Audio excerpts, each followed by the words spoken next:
Hello, everyone. I am so excited to do this interview today because I am going to introduce you to an individual that has had an incredible impact in my life and in yours too. Because if it weren't for him and his amazing group at Georgetown University, SOA would not exist. So, with having said that, I am thrilled to introduce Bill Novelli, or as I like to call him, Professor Novelli, from our old days. And we're here to talk about his book. So, Professor Novelli, can you start by just giving a little bit of an introduction as to who you are and how you came to be in the role that you are in? Oh, I'd love to do that, Daniela. But first, I have to thank you for having me. And secondly, to tell you how proud Georgetown University is of you. Thank you. Now, in terms of the book is called Good Business, the Talk, Fight, Win Way to Change the World. And it's really about what you and we worked on together for some years.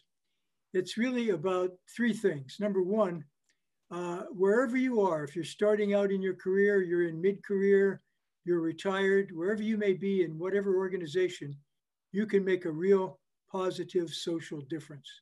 In other words, you can make a dent in the universe.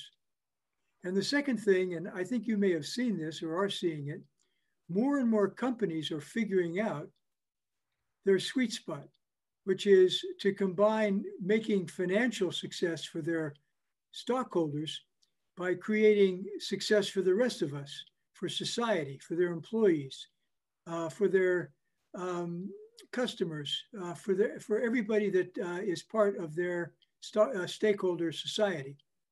And we can call that shared value or doing well by doing good or triple bottom line, but it's a real phenomenon and it's happening. And the third part of the book is that we've been given a great country. This is a wonderful, wonderful country, and we owe it to our, not yours because you don't have any yet, but we owe it to our children and our grandchildren to make the country better and to pass it on. And so those are the threads of the book. I love that. And I love how you've been able to package it because that's exactly what you've been teaching throughout your entire life and what you've built, the business impact group at Georgetown around. And it's so helpful to now give young people the possibility of seeing where they can take their life and not simply go into the corporate world or the finance world, but if they want to do something bigger with their lives, they now have a blueprint of how to do so. So tell me a little bit about what inspired the book. Well, people like you have inspired the book. I've learned as much from students and fellow employees and everybody else I've worked with as they have learned from me. And one of the things I really like about teaching is that I get to see tomorrow's leaders in the classroom today. And I think back to when you walked into our meeting room and said, I want to make a difference. And you have, and you are. And the idea that young people keep saying is, I want to have purpose as well as a paycheck. And when you hear that from young people, and then when I talk to CEOs of corporations and nonprofits, and I hear the same kind of thing out of them, they say, how can we make our organization a better place? How can we make the country a better place? These are times for change, they're times for opportunity, and that's really what inspired the book. That's amazing. And just going back to our own story of how SOA was founded, I remember so clearly looking for advisors, for mentors, for people to really help me take this idea, this passion I had, and bring it to reality. And that's what you were able to do for me and for SOA. And so it's exciting to know that we can get this out to other young people that have this passion, but that don't have the resources, the knowledge, the network to make it happen. And I know in your book, you stress talking and fighting as a way to achieve social impact. Can you tell us what do you mean by that? Yeah, the subtitle of the book is The Talk, Fight, Win Way to Change the World. And here's what I mean, Daniela. Today's environmental problems, today's social problems are way too big for endless combat. We just can't keep fighting each other. What we need everybody at the table. We need government, we need the nonprofit world, we need corporate world, everybody at the table. And yes, we're going to fight, and yes, we're going to talk. But really, Tuesday's opponent could be Thursday's ally. And we shouldn't think about permanent opponents or permanent enemies. What we should think about are permanent values, permanent principles. And you know, I've fought and talked with a lot of industries, including tobacco and pharmaceuticals and you name it. And most of the time, you can find common ground. Absolutely. And that's also something that we try to instill in our young leaders is saying, how can you be inside the room having these conversations with the people in power instead of simply being outside fighting and protesting, right? So I think that the value system that you're outlining here is so powerful and people need to hear about it. And having said that, you also talk about the importance of policy advocacy. How is that intertwined into, you know, pushing forward to make the impact? Well, policy advocacy was a lesson I learned years ago. And what happened, Daniela, was, you know, I have a background in business marketing. That's where I started. I slowly evolved into what I think of as marketing social issues and causes and ideas. And the first big client that we had in my company, which was called Porter Novelli, it was essentially a social marketing company. The first big client we had was the National High Blood Pressure Education Program. And I was, you know, from the commercial world, the business world, and I was trying to be a good marketer. And I was focused on individuals with high blood pressure, you know, physicians who had to get the message and so forth. And after a while, I realized that's not enough. You can't just focus on individuals. You've got to really change social norms and social expectations. So you've got to operate at two levels, up here at the environmental social level and down at the individual level as well. And the quickest way that I've learned to change expectations and social norms is policy. Policy change is powerful. And of course, technology and media are powerful. But if we can change policies, we can have a real effect on social norms.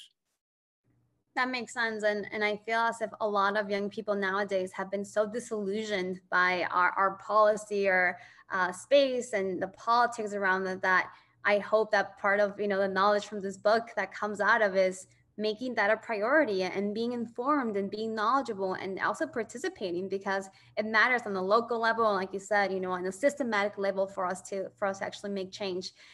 Talking about change and also thinking about systematic levers, what about partnerships? I know that in your book you also talk a lot about the importance of building corporate and nonprofit partnerships, which for many people, those may be in complete silos of work, but you really stress the importance of bringing them together. Can you tell us about that? I think partnerships are powerful. I think with good partnerships, good teams, we can really move mountains. And you know, partnerships sometimes can be hard to put together. I'll bet you've seen that. And I like to think about strange bedfellows. And so back when I talked about that high blood pressure program, you know, it was a government-run program. And we had nonprofits like the American Heart Association in there, but we also had pharmaceutical companies.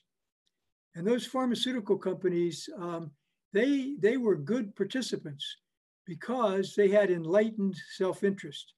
You know, whenever we would get physicians to prescribe high blood pressure medications, get people to take their medication, those pharmaceutical companies made more money and sold more product. And so they wanted to be part of it. And we called them strange bedfellows. And then years later, when I was at AARP, we wanted to work on healthcare reform, on trying to make healthcare more accessible to people who needed it. And so we put together a coalition called Divided We Fail. And this was really a strange bedfellows partnership. So we had the Business Roundtable, which is the CEOs of the biggest companies in America. We had a trade union. We had an organization for small business, and we had us at AARP as a kind of a big, giant consumer group. And I've got to tell you, Daniela, we couldn't agree on much. People would laugh and say, you guys don't even agree on what time it is. But when we would go up on the Hill, the four CEOs, and talk to senators and talk to congresspersons and say, look, we're strange bedfellows. We admit it. We don't agree on a lot, but we do agree on healthcare reform. So let's talk. Those kinds of partnerships can be powerful. And that ties into the title of your book, right? It's like good business. And I believe that even now we're changing the narrative so much in this new fourth industrial revolution to understand that the way business was done in the past isn't working anymore because our norms or values have shifted so much. And the title speaks for itself. Good business, a talk, fight, win way to change the world. So I love how practical your book is as well in terms of showing people inspiration on how to do it, but also the practical steps. And thinking a little bit about the global situation we're living in, what do you think we've learned from this global pandemic and this situation we're in? Where do we go from here? Well, the pandemic is terrible, obviously. I mean, think about how many hundreds of thousands of people died in this country, and think about it across the world, and especially in the low-income countries where vaccinations are not so easy to come by. But strangely enough, there's a silver lining to this pandemic, and I think it's causing a lot of people to think more broadly. I said I talked to a lot of people who are running corporations and nonprofits, and here's what they're saying. They're saying, number one, we've got to take care of our people.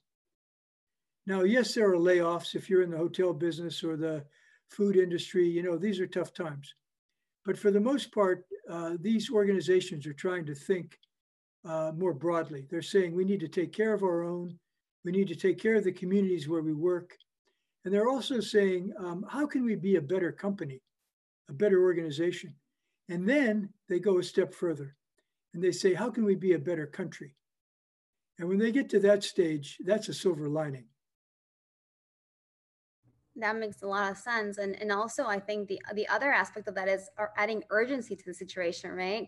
And Right. that's part of the what I preach every single day to all of our entrepreneurs and young leaders is not only do we have to advocate for change, but also put pressure on those corporate leaders, on those policy leaders to think about how can we do it within the next 3 to 5 years and not put such lofty goals of by the year 2050 we're going to Yeah. save the world because Yeah. it will be too Yeah. late. So Yeah. that makes a lot of sense about the mind shift. And in terms of like your own career and the fact that you've taught, you've worked with corporate partners, you've really been in every single industry. If you had to do it all over again, what would you do differently? Oh, what a question. Well, I could write another book just about the mistakes I've made. I've made a million of them. Um, if I could do things over again, I think I could do better. And so experience means a lot, but there's no substitute for young people in a hurry. You talked about urgency. If we can combine forces, people who have got a lot of experience, who've been around the barn a few times, people like yourself who want to get something done, that's where we can make a difference. And right now, the country is in a toxic mess, a political mess. And we've got to say to ourselves, how can we work our way out of this? I have members of my own family that I can't talk politics with. We have to talk about family and football. We can't talk about politics. And so the way I think about it is there's a concept called crossing the aisle. Hmm. You've heard about it. It's when a politician can go to the other side, go from the Republican to the Democratic side, and say, "Let's get something done. What can we agree on?" Well, we need to look for things that we can agree on, as opposed to things we disagree on. We need to cross the aisle. Uh, and so, for example, more and more people in this country are coming to understand that climate change is a serious problem. What you're working on is a serious problem. So maybe we can't agree on some political issue, but maybe we can agree on climate change. Maybe we can agree on infrastructure. Some of these issues that aren't totally politicized at this point, where we can make a difference together. I love that. And it goes back to dialogue and being able to be human again and think about the commonalities around your personal life, but also professional life. And we've just seen that get so lost in Washington, D.C. And now everything is so political, and there's no dialogue. So if we can at least bring that back to the value system in young people, I think we can definitely make a big difference. And speaking of that, I'd love to touch a little bit around mentoring, because you've been a mentor to hundreds, if not thousands, of students through Georgetown. And you've been a mentor to me, and you've helped me figure out a way forward with SOA. I'd love to hear a bit around what are some of the qualities and values that you've seen that have made some of your most successful students like really, go to that next level, like from working with so many. I'm sure you have some traits or values that you've seen them, uphold. Well, I appreciate you saying that about me. I love to be a mentor. I don't want to push myself on anybody, on students or anyone.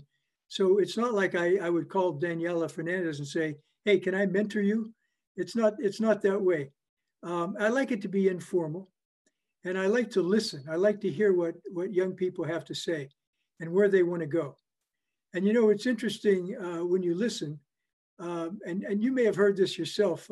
People come into my office and they say, "I'm graduating. What do you think the path is to success?" And it makes me smile because obviously there's no path. You have to make your own path. And that's the joy of life, the ability to make your own path. And if you look at my own experience, which I talk about in the book, you see that it's not going to be linear necessarily. And so you have to make your own way and do your own thing. And one of the things I talk about in the book is you have to strive hard. You cannot, if you really want to make a difference, you just can't sit back and be complacent. You always have to be asking yourself, what's next? How can I work to make myself better? And of course, it's really hard, as we all know, to look in the mirror and assess yourself. So that's why mentors can be so important. And it's a two-way street. Mentors learn from mentees and vice versa. That's beautifully said. And I think you also touch upon the topics or the themes about self-awareness, right? Making sure that you know what you stand for, what you're willing to sacrifice, who you are, and also around uncertainty.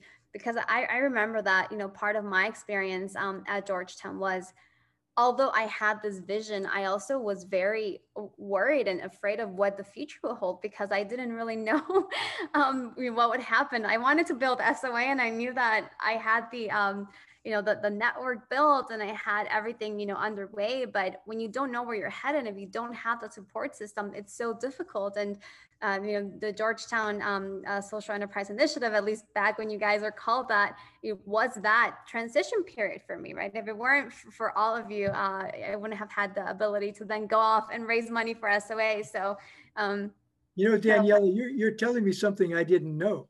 Because oh, really? when you used to come to those meetings, you seemed so self-confident. I always thought of you as a person who knew exactly where she was going. So you covered that up pretty well. I love that. It's always about just being vulnerable too, right? And knowing, and being open to say what you know and what you don't know. So I appreciate you saying that, but I did rely a lot on my mentors and my professors to help me get there. And I guess like the last question I would have for you is like, what are the big takeaways that you want anyone to take from your book? Like, what are the big aha moments that you want people to feel like this is the way that your book changed their lives? Oh boy. Well, we talked about some of them. The idea that we can all make a difference. That the time to act is now. The idea that companies are coming our way and we can build really effective partnerships. And then, of course, that concept of legacy. You know, we're a country of immigrants. All four of my grandparents came here from another place. And when I was a kid growing up, I used to say, what are these immigrant values? And it was a love of country, love of America, strength of family, a reverence for education, and I think an appetite for hard work. I thought of those as the immigrant values.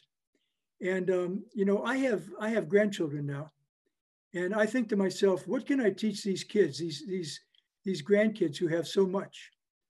And I think those immigrant values stand us well. And we, as I said, we are a country that has been blessed, that has been given so much. It's our job to pass it on. And that's why I like the work you're doing and why I think it's so important. And so, that last chapter of the book was called What Do We Owe Our Grandchildren? It took me a while to write that because after I got to that point, I put it down and I pondered that. And I thought to myself, we have a great legacy. We have something that we have to pass on. And we can't let politics get in our way. There's an old political saying that the only thing in the middle of the road are yellow lines and dead armadillos. And I think that's cute, but it's not true. Yeah. The broad American public is in the middle, not on the extremes. We have the ability to make a difference. And people like you, young leaders, people who are really doing things, that's the future. That's so inspiring. And thank you again for spending this time with me. And I'm so happy to just continue to be in your life. Even though I graduated from Georgetown, I guess almost 4 years ago now. So We're getting older. no, it's not over yet, but I do want to encourage everyone in our SOA community and our network to read your book. And again, for everyone that was paying close attention, the book is called Good Business, The Talk, Fight, Win Way to Change the World by Bill Novelli. And I really hope that all of our young leaders, entrepreneurs, our mentors, our investors read this book because it really has insights for everyone. It applies for anyone who wants to make a difference in this world. And we desperately need for all of us to be the solution because the time is now. So thank you, Professor Novelli, again for your time. And I'll be sure to drop in the links for people to check out the book and get it on Amazon or anywhere else. Thank you so much, Daniela. I'll talk to you soon. Bye.